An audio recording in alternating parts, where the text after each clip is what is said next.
한 주 동안 잘들 지내셨습니까? 아멘. 우리는 예수 그리스도를 믿는 믿음 안에서 날마다 좋은 날 되시기를 바랍니다. 아멘. 또한 매일매일마다 매 순간순간마다 승리하는 자의 삶이 우리 모두의 삶이 되시기를 바랍니다.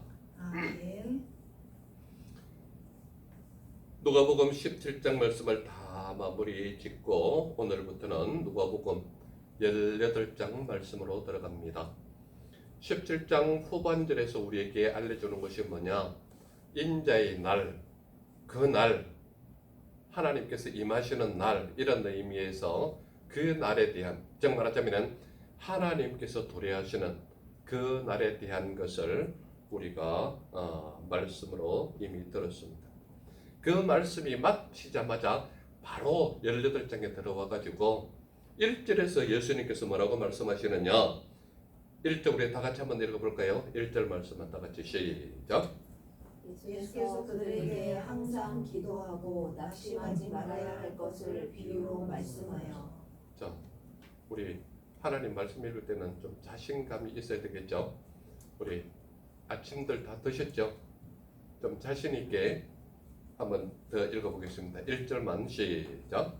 예수께서 그들에게 항상 기도하고 낙심하지 말아야 할 것을 비유로 말씀하여. 무엇을 비유로 말씀한다고 얘기합니까? 낙심하지 낙심하지 말고 기도해야 할 것. 이것이 오늘 1절에서 8절을 주도하고 있는 주제입니다. 그래서 오늘 제목이 무엇으로 잡혀 있습니까? 낙심하지 않는 기도. 낙심하지 않는 기도. 그래서 예수님은 언제나 제자들에게나 또는 주위의 많은 사람들에게 가르칠 때에 하늘에 있는 말씀 그대로를 가르치면 이해하지 못하고 어려워할까봐 항상 비유를 많이 하세요. 비유는 예수님께서 비유하는 의도가 딱 두 가지가 있습니다. 두 가지가 있는데 그 비유로 말씀하는 이유가 뭐냐면 첫 번째로 하나님의 말씀을 이해하기 쉽도록 가까운 데 있는 여러 가지 사물들을 비유로 말씀하실 때에 이렇게 예수님은 비유로 말씀하십니다. 두 번째로 비유로 말씀하시는 의도가 뭐냐? 믿음을 가진 사람에게만 알아들을 수 있도록 비유하고 하나님을 알지 못하는 이방 사람들에게는 가리기 위해서 비유로 말씀하는 겁니다. 그래서 비유로 예수님께서 말씀하실 때는 두 가지 중에 하나의 의미를 가지고 있구나. 이것을 이해하시면 되는 겁니다. 그래서 오늘 내용은 두 가지 비유 중에 무엇인지 여러분들이 한번 확인해 보시면 됩니다. 이해하기 쉽도록 비유로 말씀하시는 것이냐, 아니면 이방 사람들처럼 믿음이 없는 사람들에게는 가리기 위한 비유의 말씀이냐, 이것을 여러분들이 말씀을 통해 확인해 보시면 되는 겁니다. 낙심하지 않는 기도에 대한 비유를 하면서 첫 번째로 어떤 사람을 이렇게 비유로 하고 있는데요. 그 사람이 누군가 하면 한 재판장입니다. 한 재판장. 여기서 보면 성경 말씀 그대로를 우리가 눈여겨 볼 수 있는 내용이 뭐냐 하면 어떤 한 재판장이 있는데 이 사람이 어떤 사람이냐? 이 사람이 어떤 사람이냐? 하나님도 사람도 두려워하지 않고 무시하는 그런 재판장입니다. 그런데 이 재판장이 강하게 이야기하는 것 중에 주제적인 게 있는데 그게 뭐냐면 우리 5절 말씀 한번 다 읽어볼까요? 5절 말씀 다 같이 한 목소리를 한번 읽어보겠습니다. 시작. 이 과부가 나를 번거롭게 하니 내가 그 원한을 풀어주리라. 그렇지 않으면 너를 나를 괴롭게 하리라 하였느니라. 자, 이 재판장이 뭐라고 얘기합니까? 이 재판장이 뭐라고 얘기하느냐? 내가 그 원한을 풀어주겠다, 이런 말을 하는 것을 볼 수가 있습니다. 5절. 그러면 도대체 전반부에 무엇을 말씀했기에 내가 그 원한을 풀어주겠다, 재판장이 이렇게 이야기하느냐? 그것을 우리가 첫 번째 관점으로 확인해 보려고 하는 것입니다. 자, 한 재판장이 내가 그 원한을 풀어주겠다라고 말하는 배경이 어디에 있느냐 하면 예수님께서 그들에게 항상 기도하고 낙심하지 말아야 할 것을 비유로 말씀하셨다 그랬거든요. 비유로 말씀하셨는데 딱 이렇게 비유하는 말씀을 보세요. 이게 이해하기 쉬운 건지 이해하지 못하도록 가리고 있는 건지 잘 보세요. 어떤 도시라고 표현을 하고 있습니다. 장소가 어디라고요? 어떤 도시. 자, 우리가 살고 있는 세종시에 한 재판관이 있다 칩시다. 그 사람이 사람도 무시하고 하나님도 두려워하지 않는 그런 재판장이다 이 말입니다. 그런 사람이 있는데 그 도시에 또 누가 있다고 얘기하느냐면 한 과부가 있다라고 얘기합니다. 한 과부가 있다. 그런데 이 여자가, 이 과부가 자주 이 재판장에 와서 뭐라고 얘기하느냐면 내 원수에 대한 나의 원한을 풀어달라고 얘기를 하는 겁니다. 그러니까 여기에서 보면 가끔 생각날 때마다 오느냐 그게 아니에요. 어떻게 하느냐면 자주라고 말하고 있습니다. 자주. 그렇다면 이 한 과부는 수시로 이 재판장에게 가서 내 원한을 풀어달라 이 얘기를 한 겁니다. 자, 여러분들 잘 보세요. 이 성경이 기록되어진 그 배경으로 가보면 그 당시 여자는 숫자에도 들어가지 않았습니다. 그리고 그 당시 과부라 그러면 살아갈 수 있는 여건들이 전혀 배경적으로나 사회의 여건적으로나 형성되지 않은 그런 시기라고 볼 수 있다 이 말입니다.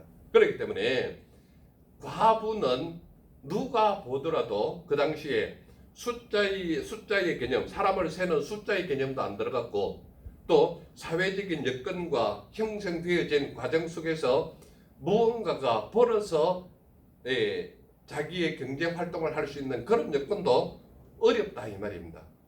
그렇기 때문에 과부에게 가장 중요한 것은 남편이 있느냐 없느냐 이것이 굉장히 중요한 것인데 이 과부라고 분명히 표현했기 때문에 남편 없는 여자였다 이 말입니다. 그런데 이 여자가 끊임없이 자주라고 표현하는 것은 들락날락하는 횟수가 많았다 또는 수시로 왔다 이 얘기를 하는 것입니다. 그렇다면 여러분들 생각을 한번 해보세요. 그 당시 여자는 바깥 나들이가 쉬웠습니까? 어려웠습니까? 어려웠습니다. 요즘 생각에 이 사회생활을 여러분들 내리숙에 생각하면 안 된다 이 말입니다. 그 당시의 여건들을 보면 여자가 바깥 활동하는 것 자체도 힘들지만 재판장이 있는 곳이라는 것은 국가의 기관이거든요. 국가의 기관이기 때문에 그 어떤 기관에 들어가는 그런 곳에는 여자가 함부로 들어갈 수도 없는 장소예요. 그런데 이 한 과부가 재판장에게 자주 갔다라는 것은 수시로 왔다 갔다 하면서 내 원한을 제발 좀 해결해 달라, 풀어 달라 이 얘기를 하는 겁니다. 그러니까 이 재판장의 머릿속에 무엇을 생각하는가 하면요. 잘 보세요. 내가 하나님을 두려워하지 않고 사람을 무시하나 이 과부가 나를 번거롭게 하니 내가 그 원한을 풀어주리라 이런 고백을 하는 겁니다. 그게 5절에 있는 말씀이에요. 그러니까 이 재판장은 무엇이 두려워서 또는 무엇을 겁나서 이 원한을 풀어주는 게 아니라 수시로 나한테 자주 와서 내 원한을 풀어달라고 하소연을 하니까 이 재판장으로서는 이 한 과부, 이 한 여인의 수시로 왔다 갔다 하는 이 모습이 좋아 보일까요? 귀찮아 보일까요? 엄청 귀찮은 존재라는 이야기입니다. 그러니까 내가 하나님을 두려워하지 않는다라는 것도 표현하는 겁니다. 자, 하나님을 두려워하지 않는다라는 것은 일단 이 사람은 유대 민족으로 봤을 때 로마의 사람이라는 것을 은연중에 드러내고 있지 않습니까? 왜냐하면 그 당시에 로마가 세계 정복을 했던 그런 시기였고 이스라엘은 로마의 속국으로 있었던 그런 시대적 배경을 가지고 있기 때문에 로마의 사람이 재판장이라는 것을 우리는 배경적으로 알 수 있다 이 말입니다. 그렇다면 여러분들 잘 보세요. 그 당시 로마의 그 기관의 장이라면 머릿속에 신관이라는 게 어떤 신관을 가지고 있습니까? 로마는 어떤 신관에 속한 나라입니까? 요한 씨, 요즘 공부하는데 세계사 공부합니까? 안 합니까? 세계사의 흐름으로 봤을 때 로마는 유일한 신을 모시는 나라입니까? 다신 국가입니까? 유일한 신 모시는 국가입니까? 그 당시에 로마는 다신 국가입니다. 다신 국가. 즉 말하자면은 제우스를 포함한 나머지 12신을, 그러니까 세상에 온갖 잡다한 신을 섬기는 나라가 로마였다. 이렇게 보면 되는 겁니다. 그러니까 이 재판장의 입장에서 유대인이 믿는 하나님이라는 신은 여러 가지 잡다한 신들 중에 하나에 불과한 그런 신관을 가지고 있는 게 로마 사람들의 심리였다 이 말입니다. 왜냐하면 그 당시 황제를 섬기는데 황제도 일종의 신으로 봤지 않습니까? 그런 나라이기 때문에 로마의 재판장이라고 하는 이 사람은 유대 사람들이 섬기는 신, 하나님이라고 생각했을 때 여러 가지 신들 중에 하나에 불과한 그런 신관을 가지고 있는 게 재판장이었다 이 말입니다. 그래서 이 재판장은 하나님을 두려워하지 않는다라는 개념이 먼저 언급을 됐습니다. 그렇다면 이 사람의 내면 속에 하나님이 어떤 분이시라는 것을 알고 있을까요? 모르고 있을까요? 전혀 모르는 상태입니다. 전혀 모르는 상태예요. 그런데 그 도시의 한 과부에서 자주 그에게 갔다라는 것은 무엇을 의미하느냐? 과부이기 때문에 어떻게 할 수 없는 연약한 존재라는 것도 알지만 수시로 와서 내 원한을 풀어달라 그러니까 귀찮은 존재인 거예요. 그러니까 이 재판장이 뭐라고 얘기하느냐? 내가 하나님을 두려워하지 않고 사람을 무시하나 이 과부가 나를 번거롭게 한다라는 것까지 표현을 하는 겁니다. 나를 번거롭게 한다. 그러니 내가 그 원한을 풀어주겠다. 이렇게 표현을 하는 겁니다. 이유가 뭐라고요? 이유가 뭐라고요? 자, 5절 맨 후반절 한번 볼까요? 5절 맨 후반절. 그렇지 않으면 뭐라고 표현합니까? 같이 한번 읽어볼까요? 그렇지 않으면 시작. 그렇지 않으면 널 와서 나를 괴롭게 하리라 하였느니라. 그러니까 이유가 뭐냐 하면 그렇지 않으면 널 와서 나를 괴롭게 할 것이기 때문이다 이 말입니다. 그러니까 이 재판장이 내가 그 원한을 풀어주겠다고 말한 이유가 뭔지를 아시겠죠? 수시로 와서 나를 괴롭게 하기 때문에 내가 그 원한을 풀어주겠다 이 얘기를 하는 겁니다. 자, 여러분들이 이 얘기를 들었을 때 예수님께서 비유로 말씀하신 것 중에 무언가를 가리려고 비유 말씀을 하신 겁니까? 알아듣기 쉽게 하려고 비유한 것 같습니까? 어때요, 요셉씨? 네, 알아듣기 쉽게 하려고. 그러니까 예수님께서 비유로 말씀하신 한 재판장의 비유를 내세우는 것은 우리에게 기도가 어떤 것이다라는 것을 이해하기 쉽게 비유로 말씀하는 겁니다. 이게 첫 번째로 나타나는 관점이에요. 그렇다면 두 번째의 관점은 어떤 관점이 나타나고 있느냐? 우리 7절 다 같이 한번 읽어볼까요? 7절 말씀 다 같이 시작. 하물며 하나님께서 그 밤낮 부르짖는 택하신 자들의 원한을 풀어주지 아니하시겠느냐? 그들에게 오래 참으시겠느냐? 자, 이 말은 하나님께서 택하신 자들의 기도를 들어주겠다는 거예요? 안 들어주겠다는 거예요? 들어주겠다는 것을 강조하고 있는 겁니다. 그러니까 첫 번째 관점이 한 재판장이 내가 그 원한을 풀어주겠다라는 관점이었다면 두 번째 관점은 하나님께서 택하신 자들의 원한을 풀어주신다라는 관점입니다. 이해가 되십니까? 무슨 말인지? 그러니까 첫 번째 관점에서 예수님께서 비유를 말씀하신 한 재판장은 기도가 이런 것이다 라고 이해하기 쉽도록 비유로 말씀하신 것이 첫 번째 한 재판장이 내가 그 원한을 풀어주겠다 라는 비유를 했다면 이제는 본론으로 들어가는 겁니다. 하나님께서 택하신 자들의 원한을 풀어주시겠다라는 관점을 우리에게 알려주고 있다 이 말입니다.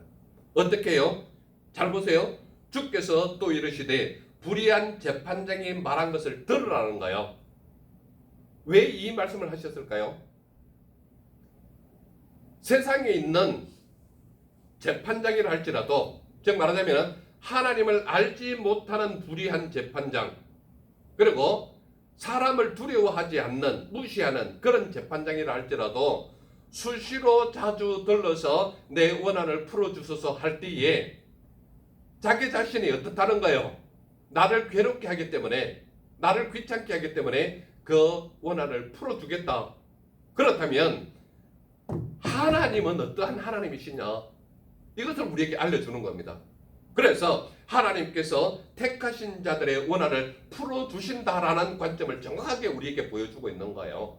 그래서 예수님께서 뭐라고 얘기하느냐? 이르시되 불의한 재판장이 말한 것을 들어라. 이것을 먼저 제시하는 거예요. 그러면서 뭐라고 얘기하느냐? 하물며 하나님께서 그 밤낮 부르짖는 택하신 자들의 원한을 풀어주지 아니하시겠느냐? 그러니까 하나님 앞에 기도하는 모든 기도는 하나님께서 듣고 계신다는 거예요? 안 듣고 계신다는 거예요? 정확하게 다 듣고 계신다는 거예요. 내 마음속에 원하는 것과 내가 꿈을 꾸는 것과 앞으로 이루고자 하는 모든 것과 내게 필요한 모든 것을 하나님께 아뢰기만 하면 그 모든 기도는 하나님께서 듣고 계신다는 거예요. 그래서 세상의 모든 악한 재판장이고 하나님을 알지 못하는 하나님을 무시하는 사람을 무시하는 그런 재판장이라 할지라도 수시로 그에게 들러서 내 원한을 풀어주소서라고 한다면 나를 귀찮게 하기 때문에 그 원한을 풀어주겠다라고 말하는 게 재판장이다. 이것을 먼저 비유로 말씀하시면서 두 번째 관점이 하나님께서 택하신 자들의 원한을 풀어주신다라고 말하고 있지 않습니까? 이것이 바로 낙심하지 않는 기도를 해야 하는 이유가 된다 이 말입니다. 그러므로 예수님께서 우리에게 알려주시고자 하는 것은 그 밤낮 부르짖는 택하신 자들의 원한을 풀어주지 아니하시겠느냐라고 질문하는 것은 하나님은 너희들이 기도하는 모든 것을 듣고 원한이 있다면 해결하시는 하나님이 너희가 믿는 하나님이시다. 이것을 말씀하고 있지 않습니까? 제가 여러분들에게 끊임없이 기도를 강조하고 있고 아침으로도 나와라 저녁으로도 나와라 틈 나는 대로 기도해라 하는 이유가 뭘까요? 왜 자꾸 기도를 강조할까요? 기도는 사랑하는 사람의 언어와 똑같기 때문입니다. 세상 사람들이 늘 강조하는 것 중에 속일 수 없는 두 가지가 있다 그러지 않습니까? 속일 수 없는 두 가지. 그게 뭐라고 얘기합니까? 세상 사람들이. 여러분들은 뭐 좋아하는 프로그램만 보고 그런 데는 관심이 없습니까? 예능에도 그런 말이 자주 있지 않습니까? 세상 사람들이 속일 수 없는 두 가지가 있다. 그게 뭐냐? 첫 번째로 사랑하는 자의 얼굴. 두 번째로 감기 걸린 자는 숨길 수가 없다라는 것. 이 두 가지는 숨길 수가 없다라는 거예요. 아무리 숨기려 해도 감기 걸린 것은 반드시 표가 나게 돼 있다는 얘기입니다. 두 번째로 사랑하는 사람의 얼굴은 절대 숨길 수가 없다는 얘기를 하고 있는 겁니다.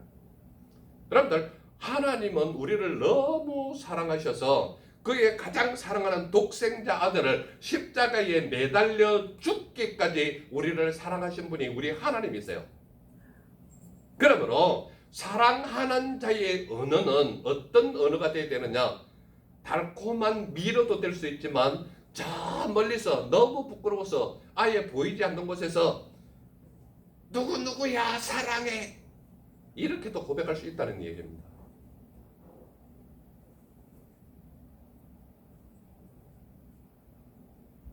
예수님이 우리를 너무 사랑하셔서 아버지의 말씀대로 십자가에 달려서 죽으시면서 마지막까지도 내 인생 성공했다 그러지 않습니다. 모든 것을 이루었다.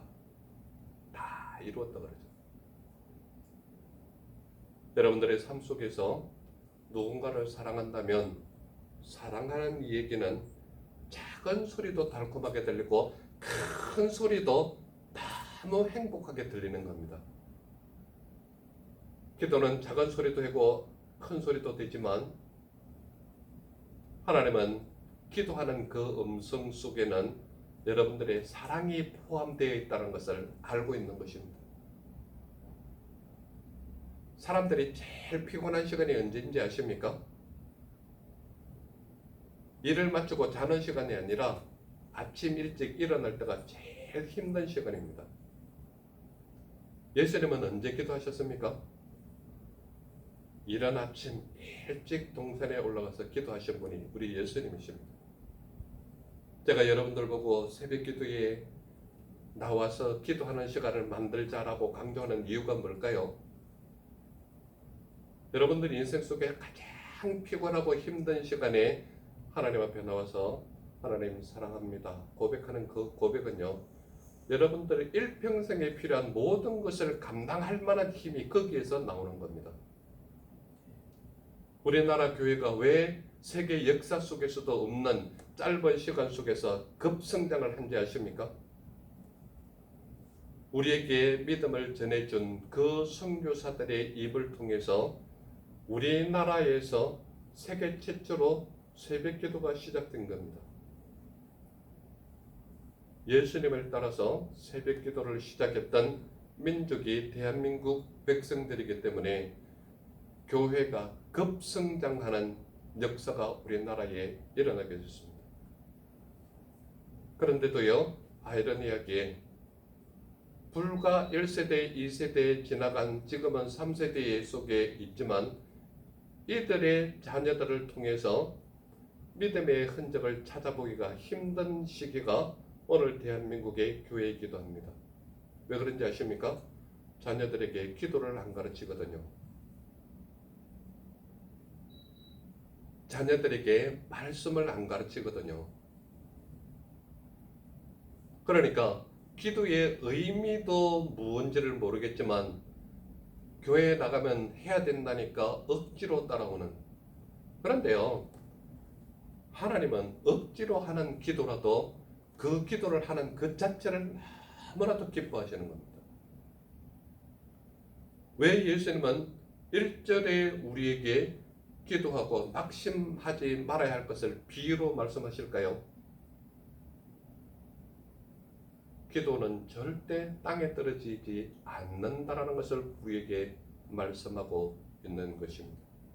그래서 하나님께서 택하신 자들의 원한을 풀어주신다라는 관점으로 뭐라고 얘기하느냐, 불의한 재판장이 말한 것을 들으라는 거예요.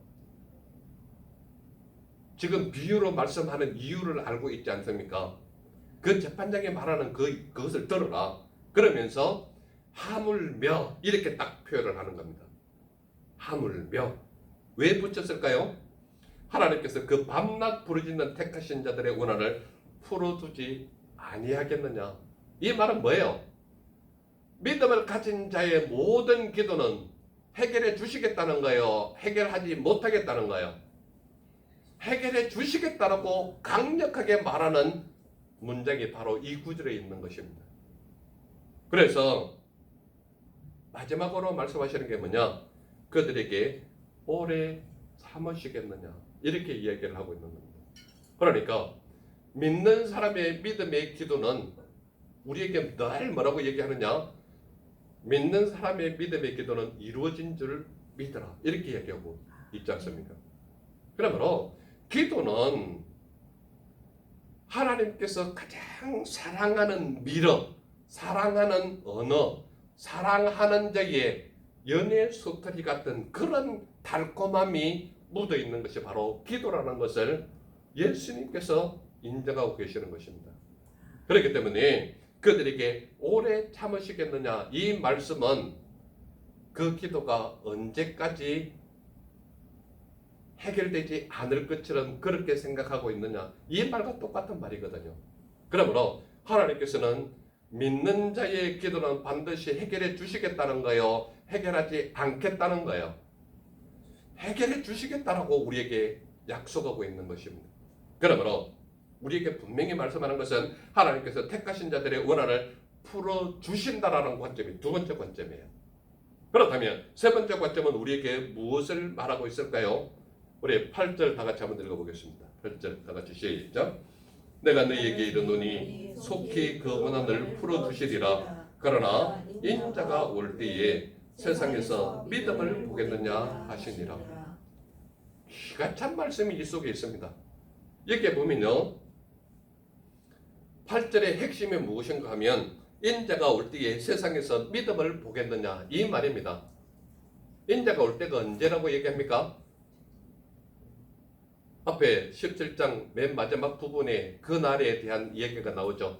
인자의 날, 그 날, 하나님께서 멸하시는 날, 그 날이 인자가 오시는 날입니다.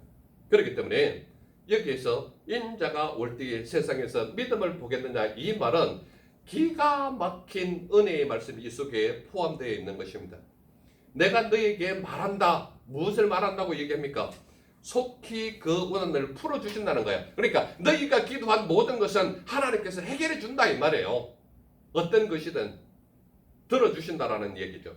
그러나 인자가 올 때에 세상에서 믿음을 보겠느냐 이 말은 예수님께서 재림하는 그때에 낙심하지 말고 기도하는 자의 그러한 믿음이 볼 수 있겠느냐 한간하게 우리에게 제시하는 겁니다.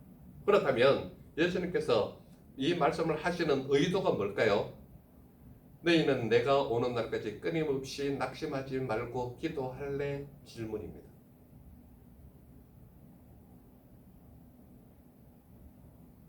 믿음 없는 사람에게 이 질문을 한다면요, 그 기도 안 하고 말지 이렇게 얘기할 수도 있습니다. 그런데요, 믿음을 가진 사람에게 예수님께서 재림하는 그날까지 낙심하지 말고 기도할래? 라고 질문하면 여러분들의 답은 어떻겠습니까? 예수님께서 어떠한 답을 기다리고 계실까요? 예수님 오실 그때까지 저는 죽어도 기도하면서 주님만 붙들겠습니다. 이런 고백을 기다리고 계시지 않을까요?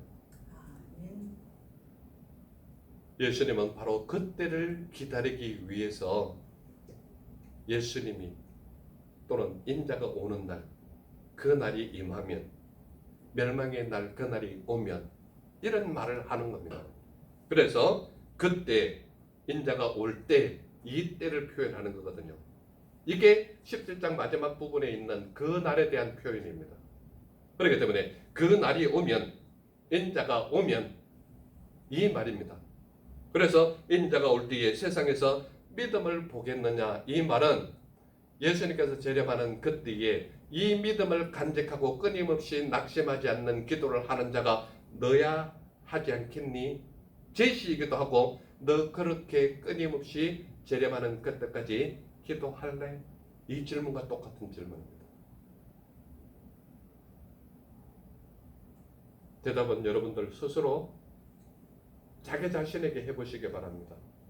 그래서 내 믿음을 점검할 때에 나는 정말 예수님께서 재림하는 그날까지 낙심하지 않는 기도를 끊임없이 해서 예수님을 기쁨으로 맞이할 것이냐, 이방 사람처럼 귀찮아서 들어주는 정도로 끝내겠냐. 어떤 것을 택하더라도 예수님은 여러분들의 입술에서 나오는 기도를 기뻐하시는 것은 변함없는 사실입니다.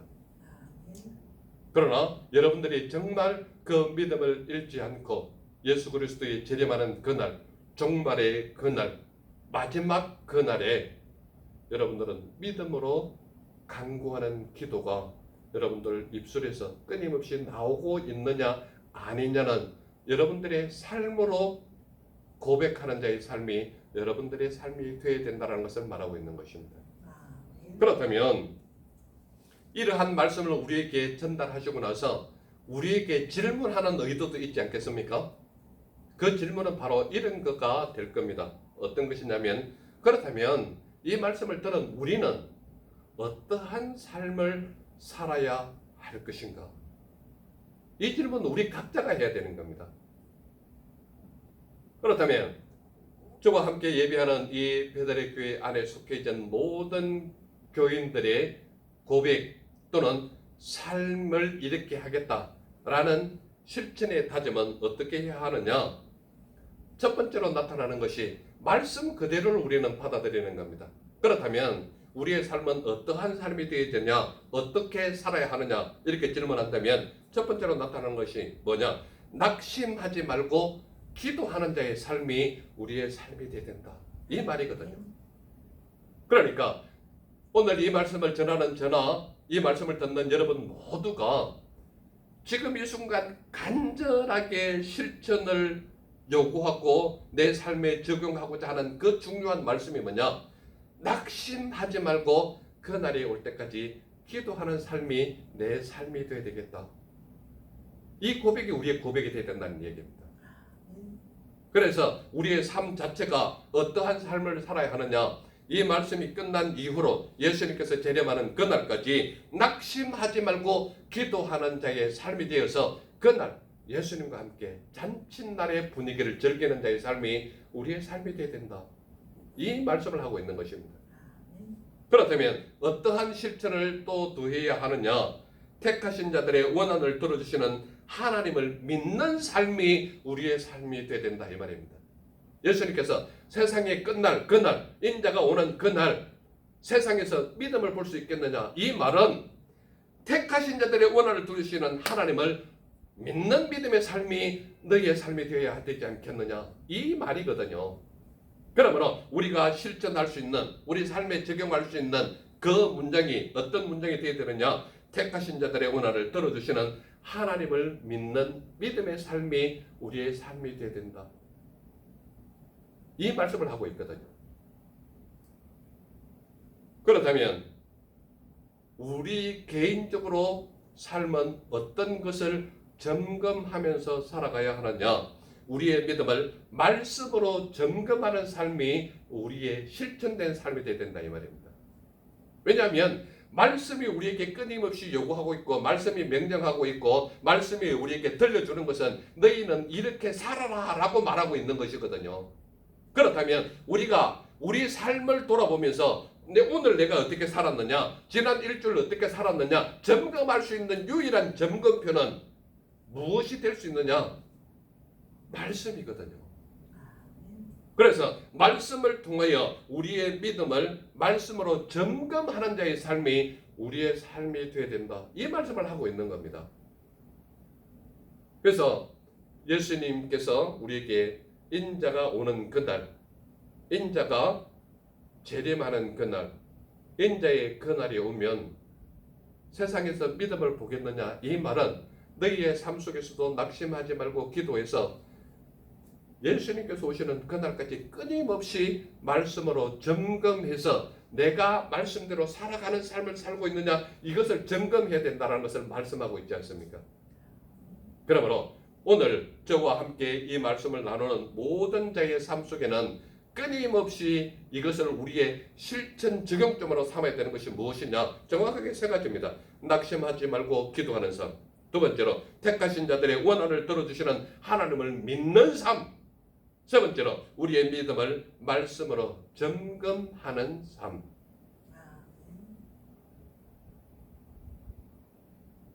이 말씀을 통해서 기도는 어떤 것이냐라는 것을 우리에게 알려주고 계시는데 그게 무엇이냐면 기도는 땅에서 하늘을 움직이게 하는 능력이 기도에 있다고 말하고 있지 않습니까? 두 번째 관점이 뭡니까?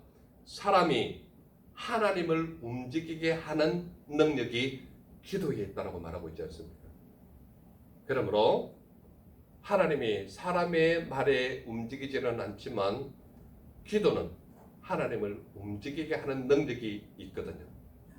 그러므로 저와 우리 모두는 끊임없이 이것을 우리 삶 속에 실천하는 자의 삶이 되어서 예수님께서 재림하는 그때가 되면 우리 모두가 손에 손을 잡고 찬양하면서 기쁨으로 맞이하는 그날이 예수님을 맞이하는 그날이 되시기를 간절히 소망하는 것입니다. 아멘. 기도하겠습니다. 사랑의 하나님 감사합니다. 오늘도 우리에게 낙심하지 않고 기도하는 그것이 무엇인지를 깨닫게 해주시니 감사합니다.